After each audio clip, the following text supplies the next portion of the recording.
Hello, ഇന്നത്തെ കഥയിലേക്ക് എല്ലാവർക്കും സ്വാഗതം. ചാനൽ ആദ്യമായിട്ട് കാണുന്നവരാണെങ്കിൽ ഒന്ന് സബ്സ്ക്രൈബ് ചെയ്തിട്ട് ലൈക്ക് ചെയ്യണേ.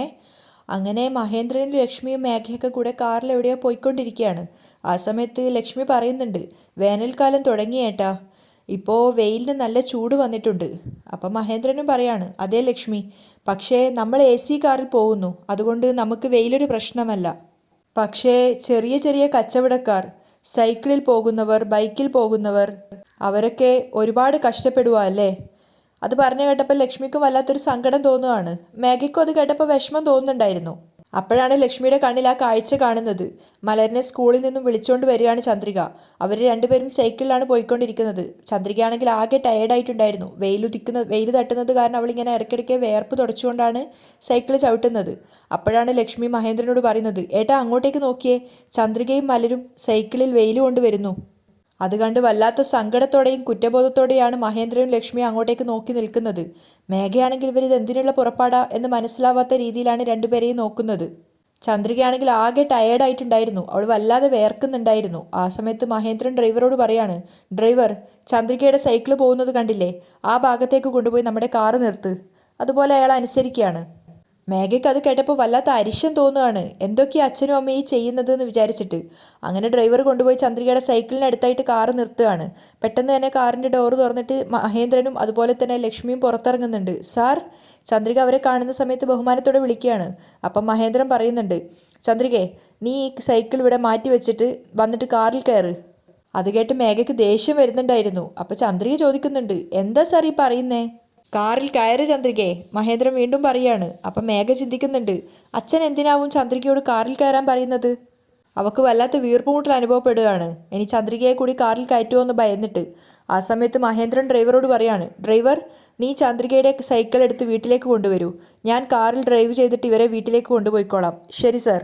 അയാളത് അംഗീകരിക്കുകയാണ്. അപ്പം ചന്ദ്രിക വീണ്ടും പറയുന്നുണ്ട്, അയ്യോ വേണ്ട സർ, എനിക്ക് AC കാറൊന്നും ശരിയാവില്ല സർ, ഞാൻ സൈക്കിളിൽ തന്നെ വന്നോളാം സർ.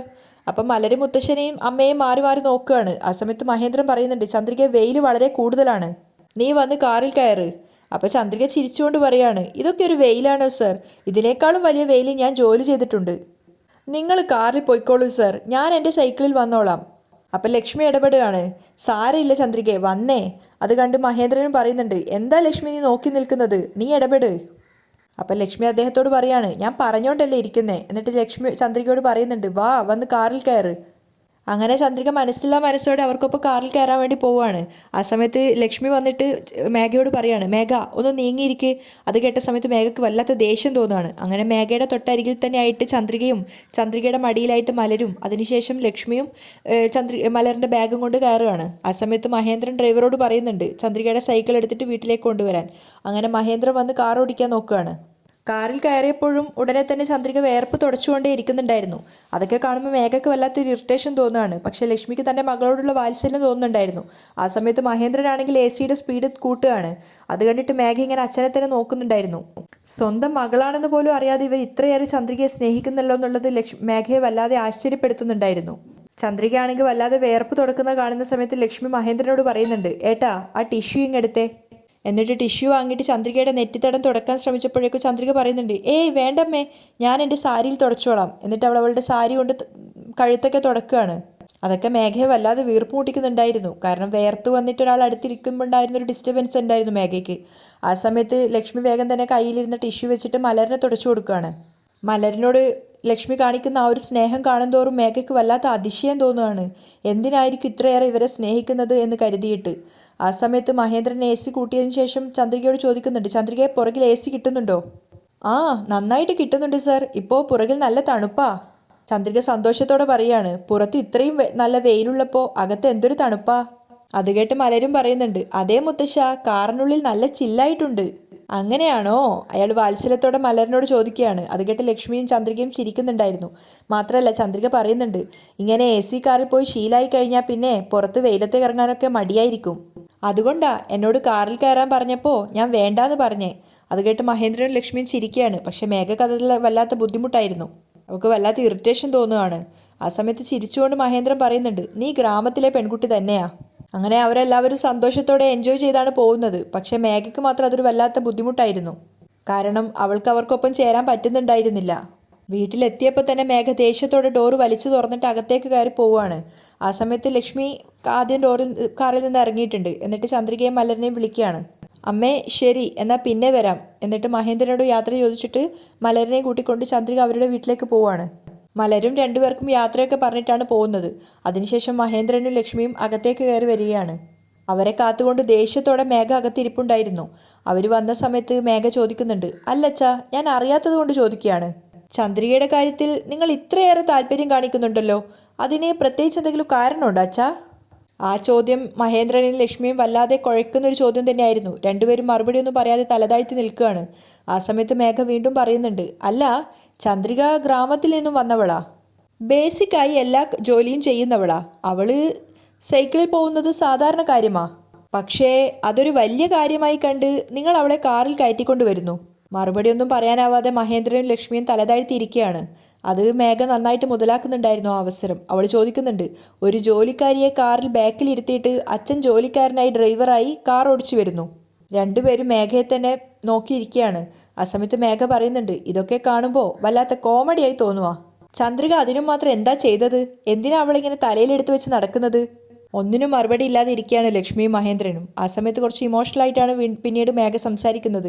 എന്താ അച്ഛാ, അച്ഛൻ ചന്ദ്രികയോട് കാണിക്കുന്ന അടുപ്പവും സ്നേഹമൊന്നും ഒരിക്കലും എന്നോട് കാണിക്കാറില്ലല്ലോ, അതെന്താ? ആ സമയത്ത് ലക്ഷ്മി ഇടപെടുകയാണ്. മേഘ, നീ എന്തൊക്കെയാണ് ഈ പറയുന്നത്? നിന്റെ അച്ഛൻ നിനക്ക് വേണ്ടി ഒന്നും ചെയ്തിട്ടില്ലേ? അത് കേട്ട് മേഘ ഒന്നും പറയുന്നില്ല. ഈ കമ്പനികളെല്ലാം നിന്റെ പേരിലാണ് ഉള്ളത്. വാങ്ങിയിരിക്കുന്ന എല്ലാ പ്രോപ്പർട്ടീസും നിന്റെ പേരിലാണ് വാങ്ങിയിരിക്കുന്നേ. ആ സമയത്തൊന്നും മേഘയ്ക്ക് മറുപടി ഉണ്ടായിരുന്നില്ല. അപ്പം ലക്ഷ്മി ചോദിക്കുന്നുണ്ട്, അങ്ങനെയുള്ള ഒരാളെ നീ ഇങ്ങനെയാണോ പറയുന്നേ? നിനക്ക് വേണ്ടി അച്ഛൻ ഇത്രയൊക്കെ ചെയ്തു, അദ്ദേഹത്തിന് വേണ്ടി നീ എന്താ ചെയ്തത്? അത് കേട്ട് ശരിക്കും ഒന്നും ഉത്തരം പറയാനാവാതെ മേഘ നിൽക്കുകയാണ്. ആ സമയത്ത് ലക്ഷ്മി പറയുന്നുണ്ട്, നീ അദ്ദേഹത്തിന് വേണ്ടി ഒന്നും ചെയ്യണ്ട, അറ്റ്ലീസ്റ്റ് അദ്ദേഹം ഉണ്ടാക്കിയ ഒരു കമ്പനിയുടെ പേര് നിലനിർത്തുകയെങ്കിലും ചെയ്തൂടെ? ആ സമയത്ത് മേഘയ്ക്ക് ഉത്തരമില്ലായിരുന്നു. അവൾ തലതാഴ്ത്തിയിരിക്കുകയാണ്. അപ്പം ലക്ഷ്മി പറയുന്നുണ്ട്, നിന്നെ വിശ്വസിച്ച് അദ്ദേഹം കമ്പനി ഏൽപ്പിച്ചപ്പോൾ നീ അത് നഷ്ടത്തിലേക്ക് കൊണ്ടെത്തിക്കുകയാണ് ചെയ്തത്. മേഘ ശരിക്കും തോറ്റുപോയിട്ടുണ്ടായിരുന്നു. അപ്പം മഹേന്ദ്രൻ പറയുന്നുണ്ട്, ലക്ഷ്മി, അവൾ എന്തെങ്കിലും പറയട്ടെ, അവൾക്ക് അറിയാവുന്നത് അത്രയേ ഉള്ളൂ. അപ്പം മേഘ പറയുന്നുണ്ട്, അമ്മേ, ബിസിനസ് എന്ന് വെച്ചാൽ നഷ്ടവും ലാഭവും ഒക്കെ ഉണ്ടാവും. തെറ്റ് ചെയ്യാതെ ഒന്നും പഠിക്കാൻ പറ്റില്ല. ഇന്ന് ലോസ് വന്നാൽ നാളെ പ്രോഫിറ്റ് ഉണ്ടാവും എന്ന് വെച്ച് ഞാൻ നഷ്ടം ഉണ്ടാക്കിയെന്നും പറഞ്ഞ് എന്നെ കമ്പനിയിൽ നിന്നും ഒഴിവാക്കണോ? എന്തോ അറിയാതെ ഒരു തെറ്റായ ഡിസിഷൻ എടുത്തു എന്ന് വെച്ച് എല്ലാ ഉത്തരവാദിത്തവും സിദ്ധുവിനെ ഏൽപ്പിക്കുകയാണോ വേണ്ടത്? എന്നെ ഇങ്ങനെ നിങ്ങൾ മാറ്റി നിർത്തിയാൽ ഞാൻ എങ്ങനെയെല്ലാം പഠിക്കാൻ പോകുന്നത്? ഇപ്പോൾ കമ്പനിയിൽ ചന്ദ്രികയും ജോലിക്ക് ചേർത്തിരിക്കുക. പക്ഷേ എല്ലാ കാര്യത്തിലും എന്തിനാ അവളെ ഇൻവോൾവ് ചെയ്യിക്കുന്നത്? ചന്ദ്രിക ആരാ? ആഫ്റ്റർ ഓൾ ഒരു ജോലിക്കാരി. അത് കേട്ടതും മഹേന്ദ്രൻ്റെ മുഖം വലിഞ്ഞു മുറുകയാണ്. മാത്രമല്ല ലക്ഷ്മിക്കും അത് കേട്ടപ്പോൾ വല്ലാത്തൊരു ഞെട്ടലുണ്ടായി. അപ്പം മേഘ പറയുന്നുണ്ട്, ജോലിക്കാരിയെ ജോലിക്കാരിയായി ട്രീറ്റ് ചെയ്യണം, അല്ലാതെ മുതലാളിയായി കാണരുത്. അത് കേട്ടതും മഹേന്ദ്രൻ ചാടി എഴുന്നേക്കുകയാണ്. മേഘ, ഇനി ഒരിക്കൽ കൂടി ചന്ദ്രികയെ ജോലിക്കാരി എന്ന് പറഞ്ഞ അത്ര തന്നെ. അയാൾ വല്ലാതെ ദേഷ്യപ്പെട്ടുകൊണ്ടാണ് സംസാരിക്കുന്നത്. അപ്പം മേഘയും എഴുന്നേറ്റ് നിന്നിട്ട് ചോദിക്കുന്നുണ്ട്, എന്തിനാ അച്ഛാ ഇത്രയേറെ ദേഷ്യപ്പെടുന്നത്? ജോലിക്കാരിയെ ജോലിക്കാരി എന്നല്ലേ പറയാൻ പറ്റൂ? വീണ്ടും അത് കേട്ടപ്പോൾ അദ്ദേഹത്തിന് ദേഷ്യം കയറുകയാണ്. അദ്ദേഹം കൈ ഉയർത്തിയിട്ട് പറയുന്നുണ്ട്, ഷട്ടപ്പ്, ചന്ദ്രിക ജോലിക്കാരിയല്ല. അത് കേട്ടതും മേഘ ഞെട്ടിത്തരിച്ച് നിൽക്കുകയാണ്. അദ്ദേഹം ദേഷ്യം കൊണ്ട് എന്തെങ്കിലും പറഞ്ഞു പോകുമെന്ന് പേടിച്ചിട്ട് ലക്ഷ്മി ഇടയിൽ കയറുന്നുണ്ടായിരുന്നു. എന്താ ഏട്ടാ ദേഷ്യം കൊണ്ട് ഇങ്ങനെയൊക്കെ പറഞ്ഞു പോകുന്നേ? കുറച്ച് സമാധാനമായിട്ടിരിക്കുക. ആ സമയത്ത് കുറച്ചൊന്ന് ശാന്തനായിട്ട് മഹേന്ദ്രൻ പറയുന്നുണ്ട്, എന്നെക്കുറിച്ച് നിനക്ക് അറിയാമല്ലോ മേഘ, ഞാൻ കമ്പനിയിലെ ലേബേഴ്സിനെയും ജനറൽ മാനേജറെയും ഒരുപോലെയേ കാണൂ. ചെയ്യുന്ന ജോലിയിലെ വ്യത്യാസമുള്ളൂ, അല്ലാതെ മനുഷ്യരെല്ലാം ഒന്നുപോലെ തന്നെയാണ്. ഞാൻ പണത്തെ ബഹുമാനിക്കുന്ന ആളല്ല, മനുഷ്യനെ ബഹുമാനിക്കുന്നയാളാ. അദ്ദേഹത്തിൻ്റെ സംസാരം കേൾക്കുന്തോറും മേഘയ്ക്ക് വല്ലാത്ത സങ്കടം തോന്നുകയാണ്. അവൾ കരഞ്ഞുകൊണ്ട് പറയുന്നുണ്ട്, അച്ഛനിപ്പോൾ ഒരുപാട് മാറിപ്പോയി. പണ്ടൊന്നും അച്ഛൻ ഒരു കാര്യം പോലും എന്നോട് എതിർത്ത് സംസാരിക്കില്ലായിരുന്നു. ഇപ്പോൾ ഏതോ ശത്രുവിനോട് സംസാരിക്കുന്നത് പോലെയാണ് സംസാരിക്കുന്നത്. ഇപ്പോൾ അച്ഛൻ എന്നോട് ഇങ്ങനെ പെരുമാറുന്നു എന്ന് ആലോചിക്കുമ്പോൾ എനിക്ക് തന്നെ എന്നോട് വെറുപ്പ് തോന്നുക അച്ഛാ. ആകെ മൊത്തം ഭ്രാന്തെടുത്ത അവസ്ഥയിലാണ് മേഘ അവിടുന്ന് പോയത്. ആ സമയത്ത് ലക്ഷ്മി മഹേന്ദ്രനോട് പറയുന്നുണ്ട്, എന്താ ഏട്ടാ ഇത്? മേഘ ആദ്യമായിട്ടാണോ ഇങ്ങനെ സംസാരിക്കുന്നത്? എന്തിനാ അവളോട് ഇങ്ങനെ ദേഷ്യപ്പെടുന്നേ? മേഘ ചന്ദ്രികയെ ജോലിക്കാരി എന്ന് പറഞ്ഞപ്പോൾ ഏട്ടൻ വല്ലാതെ ദേഷ്യപ്പെട്ടു. ഏട്ടൻ ഇങ്ങനെ പെരുമാറിയ മേഘയ്ക്ക് മാത്രമല്ല എല്ലാവർക്കും സംശയം തോന്നും. ദയവ് ചെയ്ത് ഏട്ടൻ സംസാരിക്കുമ്പോൾ ഒന്ന് സൂക്ഷിച്ച് സംസാരിക്കേ. ഇനി ഒരു കാരണത്താലും മേഘയെ വഴക്ക് പറയരുത്, അവളുടെ മനസ്സ് തകർന്നു പോവും. അപ്പം മഹേന്ദ്രൻ ദേഷ്യത്തോടെ പറയാണ്, അതെ, ഇങ്ങനെ പറഞ്ഞാ അവളെ ഈ ഗതിയിലാക്കിയത്. അയാൾ വല്ലാതെ അസ്വസ്ഥനായിട്ട് അവിടുന്ന് പോവുകയാണ്. ആ സമയത്ത് ചന്ദ്രിക പഠിക്കുന്ന കോളേജിലാണ് സിദ്ധാർത്ഥ് ഉണ്ടായിരുന്നത്. പ്രേമിനരികെ ഇരുന്നിട്ട് അവനൊരു ചെക്ക് എഴുതി കൊടുക്കുകയാണ്. ആ എമൗണ്ട് കാണുന്ന സമയത്ത് പ്രേമ് പറയുന്നുണ്ട്, ഞാൻ ചോദിച്ചത് കൊണ്ട് ഇത്രയും വലിയൊരു എമൗണ്ട് ഡൊണേറ്റ് ചെയ്യാന്ന് വെച്ചാൽ എങ്ങനെ നന്ദി പറയണമെന്ന് എനിക്കറിയില്ല സിദ്ധു. അപ്പോൾ സിദ്ധാർത്ഥ് പറയുന്നുണ്ട്, എന്താടാ നീ ഇങ്ങനെയൊക്കെ സംസാരിക്കുന്നേ? എനിക്കിതിൽ കോൺട്രിബ്യൂട്ട് ചെയ്യുന്നതിൽ വളരെ സന്തോഷമേ ഉള്ളൂ. നീ ഈ തന്ന പണം കൊണ്ട് ഒരുപാട് പാവപ്പെട്ട കുട്ടികൾക്ക് പഠിക്കാൻ സഹായിക്കും. അതുപോലെ വേറൊരു കാര്യം കൂടിയുണ്ട്, പറയടാ. ഇങ്ങനെ പഠിച്ചു വരുന്ന കുട്ടികൾക്ക് നിങ്ങളുടെ കമ്പനിയിൽ തന്നെ എന്തെങ്കിലും ജോലി ശരിയാക്കി കൊടുക്കാൻ സാധിക്കുമോ? അപ്പോൾ സിദ്ധാർത്ഥ് പറയുന്നുണ്ട്, ഓ തീർച്ചയായിട്ടും ആലോചിക്കാം. ചന്ദ്രികയെ പോലെ പാവപ്പെട്ട കുട്ടികളെ നിങ്ങളുടെ കമ്പനിയിൽ ജോലി ചെയ്യിപ്പിക്കുന്നുണ്ടല്ലോ, അതുപോലെ കണ്ടാൽ മതി. അപ്പോൾ സിദ്ധാർത്ഥ് പറയുന്നുണ്ട്, നീ പേടിക്കണ്ടടാ, അത് നമുക്ക് ആലോചിക്കാം. അങ്ങനെ പ്രേമിനോട് യാത്ര പറഞ്ഞ് സിദ്ധാർത്ഥ് തൻ്റെ കാറിൻ്റെ അടുത്തെത്തിയപ്പോഴേക്കും ഓടി കിതച്ചുകൊണ്ട് അനു വന്നിട്ടുണ്ടായിരുന്നു. സിദ്ധു, അവൾ വല്ലാതെ കിതക്കുന്നുണ്ടായിരുന്നു. അപ്പോൾ സിദ്ധാർത്ഥ് ചോദിക്കുന്നുണ്ട്, എന്താ അനു, എന്തിനാ ഇങ്ങനെ ഓടുന്നേ? അപ്പോൾ കിതച്ചുകൊണ്ട് അനു പറയാണ്, നിങ്ങൾ പറഞ്ഞതൊക്കെ ചന്ദ്രിക എന്നോട് പറഞ്ഞിരുന്നു. നിങ്ങൾ പറഞ്ഞതൊക്കെ സത്യമാണോ? അതെ. സിദ്ധാർത്ഥ് പറഞ്ഞപ്പോൾ അനു ചോദിക്കുന്നുണ്ട്, ഞാനല്ലേ നിങ്ങളെ പ്രപ്പോസ് ചെയ്തത്, അപ്പോൾ മറുപടി എന്നോട് തന്നെ പറയായിരുന്നല്ലോ, എന്തിനാ ചന്ദ്രികയോട് പറഞ്ഞേൽപ്പിച്ചത്? അപ്പം സിദ്ധാർത്ഥ് പറയുന്നുണ്ട്, ചന്ദ്രിക നിൻ്റെ ഫ്രണ്ടല്ലേ, അവളാവുമ്പോൾ നിനക്ക് കുറച്ചുകൂടി കാര്യമായിട്ട് പറഞ്ഞു തരും.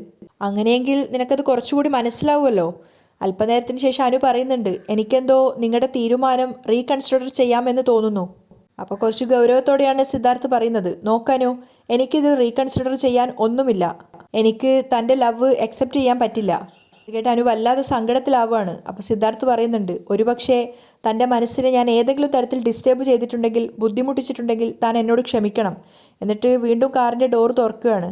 അപ്പോൾ അനു പറയുന്നുണ്ട്, ഒരു നിമിഷം കൂടി. സിദ്ധാർത്ഥ് വീണ്ടും ദേഷ്യത്തോടെ തിരിഞ്ഞു നോക്കുകയാണ്. അപ്പോൾ അനു ചോദിക്കുന്നുണ്ട്, എൻ്റെ സ്നേഹം നിങ്ങൾ അക്സെപ്റ്റ് ചെയ്തില്ല, അതിൻ്റെ കാരണം എന്താണെന്ന് കൂടി പറയാമോ?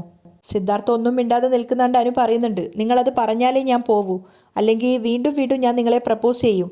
അപ്പോൾ സിദ്ധാർത്ഥ് ചിരിച്ചുകൊണ്ട് പറയാണ്, ദേ നോക്ക്, ഞാൻ വേറൊരു കുട്ടിയെ സ്നേഹിക്കുന്നുണ്ട്. എന്ത്? വേറൊരാളെ സ്നേഹിക്കുന്നുണ്ടെന്നോ? അനുവിന് വിശ്വസിക്കാനായില്ല. ആരെയാ സ്നേഹിക്കുന്നത്? അവൾ അതിശയത്തോട് ചോദിക്കുകയാണ്. അതൊന്നും ഇപ്പോൾ തന്നോട് പറയാൻ പറ്റില്ല, സിദ്ധാർത്ഥ് പറയുന്നുണ്ട്. സിദ്ധാർത്ഥ് വീണ്ടും ഡോറ് തുറന്നപ്പോൾ അനു പറയുന്നുണ്ട്, ആരാണെന്ന് പറഞ്ഞില്ലെങ്കിൽ നിങ്ങൾ കള്ളം പറയുകയാണെന്നേ ഞാൻ കരുതൂ. നിങ്ങൾ സ്നേഹിക്കുന്ന പെൺകുട്ടി ആരാണെന്ന് എനിക്കറിയണം. അപ്പോൾ സിദ്ധാർത്ഥ് പറയുന്നുണ്ട്, ഞാൻ ആരെയാണ് സ്നേഹിക്കുന്നതെന്നും ചന്ദ്രികയോട് പറഞ്ഞിട്ടുണ്ട്.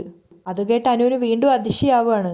അപ്പോൾ സിദ്ധാർത്ഥ് പറയാണ്, വേണമെങ്കിൽ നീ അവളോട് ചോദിച്ച് മനസ്സിലാക്ക്. എന്ത്? ചന്ദ്രികയോട് പറഞ്ഞിട്ടുണ്ടെന്നോ? അതെ, പറഞ്ഞിട്ടുണ്ട്. എന്നിട്ട് അവൻ കാറിൽ കയറി പോവുകയാണ്. ആ സമയത്ത് അനു ചിന്തിക്കുന്നുണ്ട്, എന്നിട്ട് ചന്ദ്രിക അതേക്കുറിച്ച് എന്നോടൊന്നും പറഞ്ഞില്ലല്ലോ. അനു നേരെ ദേഷ്യത്തോടെ ചന്ദ്രികയുടെ അടുത്തേക്കാണ് പോകുന്നത്. അവൾ എഴുതിക്കൊണ്ടിരിക്കുന്ന പുസ്തകം പിടിച്ച് വാങ്ങിക്കുകയാണ്. അപ്പം ചന്ദ്രിക ചോദിക്കുന്നുണ്ട്, എന്താ അനു നോട്ടൊക്കെ പിടിച്ച് വാങ്ങുന്നേ?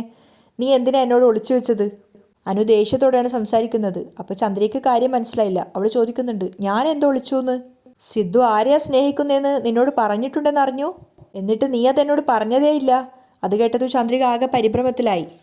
സിദ്ധു ആരെയാ സ്നേഹിക്കുന്നത്, അത് എന്നോട് പറയും. അപ്പോൾ ചന്ദ്രിക ചിന്തിക്കുന്നുണ്ട്, സിദ്ധു സാർ എന്നെയാ സ്നേഹിക്കുന്നതെന്ന് ഞാൻ എങ്ങനെയാ അനുവിനോട് പറയുക? അവൾ പേടിയോടെ അനുവിനെ തന്നെ നോക്കിയിരിക്കുകയാണ്. അപ്പം അനു പറയുന്നുണ്ട്, ചന്ദ്രികയെ സിദ്ധു ആരെയാ സ്നേഹിക്കുന്നതെന്ന് പറയും, ഇല്ലെങ്കിൽ ഞാൻ ഈ നോട്ട് തരില്ല. എന്താ അനു നീ ചെറിയ കുട്ടികളെ പോലെ വാശി പിടിക്കുന്നേ? ആ നോട്ടിങ് താ, എങ്കിൽ പറയേ. ചന്ദ്രിക പറയാനാവാതെ നിൽക്കുന്ന കണ്ടിട്ട് അനു വീണ്ടും പറയുന്നുണ്ട്, ഇപ്പോൾ നീ പറഞ്ഞില്ലെങ്കിൽ ഞാൻ വീണ്ടും സിദ്ധുവിനെ പ്രപ്പോസ് ചെയ്യും. അപ്പോൾ ചന്ദ്രിക പറയാണ്, അദ്ദേഹം വേറൊരു പെൺകുട്ടിയെ സ്നേഹിക്കുന്നു എന്ന് പറഞ്ഞില്ലേ, പിന്നെയും എന്തിനാ നീ അദ്ദേഹത്തെ ശല്യം ചെയ്യുന്നേ? അപ്പം അനു പറയുന്നുണ്ട്, അദ്ദേഹം ആരെയാ സ്നേഹിക്കുന്നതെന്ന് അറിഞ്ഞാലല്ലേ അതിൽ സത്യമുണ്ടോ എന്ന് അറിയുള്ളൂ. എന്നെ വെറുതെ അവോയ്ഡ് ചെയ്യാൻ പറഞ്ഞതാവാനും മതിയില്ലേ? അദ്ദേഹം അവോയ്ഡ് ചെയ്യാൻ വേണ്ടി പറഞ്ഞതല്ല, സത്യമായിട്ടും അദ്ദേഹം ഒരു പെൺകുട്ടിയെ സ്നേഹിക്കുന്നുണ്ട്. എങ്കിൽ ആ പെൺകുട്ടി ആരാ? അതെന്തിനാ എന്നോട് ഒളിച്ചു വെക്കുന്നേ? അത് എങ്ങനെയാ പറയേണ്ടതെന്ന് എനിക്കറിയില്ല. സിദ്ധു തന്നെ അനുവാദം തന്നു, പിന്നെ നിനക്ക് പറയുന്നതിനെന്താ? ശരി, നീ പറയണ്ട, ഞാൻ നാളെ സിദ്ധുവിനോട് തന്നെ ചോദിച്ചോളാം. ഏയ് വേണ്ട വേണ്ട അനു. ചന്ദ്രിക പേടിയോടെ എഴുന്നേൽക്കുകയാണ്. എങ്കിൽ പറയ്, അദ്ദേഹം ആരെയാ സ്നേഹിക്കുന്നേ? അവസാനം ഗത്യന്തരമില്ലാതെ ചന്ദ്രിക പറയാണ്, അദ്ദേഹം എന്നെയാ സ്നേഹിക്കുന്നത്. അത് കേട്ടതും അനു ഞെട്ടിത്തെറിച്ചു പോയി. എന്ത്? സിദ്ധു നിന്നെ സ്നേഹിക്കുന്നെന്നോ? എന്താ സിദ്ധു തമാശ പറഞ്ഞതാണോ? തമാശയല്ല അനു, അദ്ദേഹം എന്നെ തന്നെയാണ് സ്നേഹിക്കുന്നേ. ഇങ്ങനെ കള്ളം പറയാൻ സിദ്ധു ആണോ പറഞ്ഞത്? അപ്പം ചന്ദ്രിക പറയുന്നുണ്ട്, ഞാൻ പറഞ്ഞത് സത്യം തന്നെയാനു, സിദ്ധു എന്നെ തന്നെയാണ് സ്നേഹിക്കുന്നേ. അദ്ദേഹം നിന്നെ പ്രപ്പോസ് ചെയ്തിരുന്നോ? എപ്പോ? അതെന്തിനാ ഇപ്പം അറിയുന്നേ?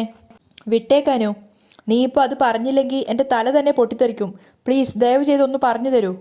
അതൊരു വലിയ കഥയാ എന്ന് പറഞ്ഞ് ചന്ദ്രിക കഴിഞ്ഞ കാര്യങ്ങളൊക്കെ അനുവിനോട് പറഞ്ഞു കൊടുക്കുകയാണ്. മുത്തശ്ശൻ ആക്സിഡൻ്റ് ഉണ്ടായതും അതിനുശേഷം മലരുമായിട്ടുണ്ടായ സീൻസും അതിനുശേഷം ഇഷ്ടം പറഞ്ഞിട്ട് സിദ്ധാർത്ഥ് കത്തയച്ചതും അന്ന് സിദ്ധാർത്ഥ് കൂട്ടുകാരനോട് പറഞ്ഞ കാര്യങ്ങളും അവളില്ലാതെ ഞാൻ എങ്ങനെയാടാ ജീവിക്കുന്നത്, അവക്കൊപ്പം നന്നായിട്ട് ജീവിക്കണമെന്ന് ഞാൻ സ്വപ്നം കണ്ടതാ. അതിനുശേഷം സിദ്ധാർത്ഥിന്റെ എഴുത്ത് ചന്ദ്രിക വായിച്ചതും അങ്ങനെ അങ്ങനെ മുഴുവൻ കാര്യങ്ങളും അനുവിനോട് പറയാണ്. അവസാനം അവിടെ അനു തളർന്നിരുന്നു പോവാണ്. അവൾ ചോദിക്കുന്നുണ്ട്, എന്താടി ഇത്രയൊക്കെ നടന്നിട്ടും എന്നോടൊരു വാക്ക് പോലും പറഞ്ഞില്ലല്ലോ നീ. അപ്പോൾ ചന്ദ്രിക പറയുന്നുണ്ട്, പഠിക്കാനല്ലേ കോളേജിൽ വരുന്നത്, അപ്പോൾ ഇങ്ങനെയുള്ള കാര്യങ്ങളൊന്നും സംസാരിക്കുന്നത് ശരിയല്ലാന്ന് തോന്നി. സിദ്ധുവിനെ എനിക്ക് കിട്ടാത്തതിൽ എനിക്ക് വിഷമമുണ്ട്, പക്ഷേ സിദ്ധു കാരണം നിനക്കൊരു വലിയ ജീവിതം കിട്ടുള്ളൂ എന്നറിഞ്ഞപ്പോൾ എനിക്ക് സന്തോഷമേ ഉള്ളൂ ചന്ദ്രികേ. നീ വേണ്ടെന്ന് പറഞ്ഞിട്ടും നിന്നെ തന്നെ വിവാഹം കഴിക്കണമെന്ന് സിദ്ധു വാശി പിടിക്കുന്നു. സിദ്ധുവിനെ നീ ഒരുപാട് കാലം വെയിറ്റ് ചെയ്യിക്കരുത്. എത്രയും വേഗം അദ്ദേഹത്തെ വിവാഹം കഴിക്കണം. അപ്പോൾ ചന്ദ്രിക പറയാണ്, ഞാൻ അദ്ദേഹത്തെ വിവാഹം കഴിക്കാൻ പോകുന്നില്ല. അത് കേട്ട് ഞെട്ടിക്കൊണ്ട് അനു ചോദിക്കുകയാണ്, സിദ്ധാർത്ഥിനെ പോലെ ഒരാളെ വിവാഹം കഴിക്കില്ലെന്ന് ആരും പറയില്ല. അപ്പോൾ ചന്ദ്രിക പറയുന്നുണ്ട്, സിദ്ധാർത്ഥ് സാറിനെ പോലെ നല്ലൊരു മനുഷ്യന്റെ ജീവിതം ഞാൻ കാരണം നശിച്ചു പോവാൻ പാടില്ല. അതുകൊണ്ടാ ആ സ്നേഹം ഞാൻ സ്വീകരിക്കാത്തേ. ചന്ദ്രിക തൻ്റെ മനസ്സിലുള്ള കാര്യം അനുവിനോട് പറയാണ്. അവിടെയാണ് ഇന്നത്തെ എപ്പിസോഡ് വൈൻഡപ്പ് ചെയ്യുന്നത്.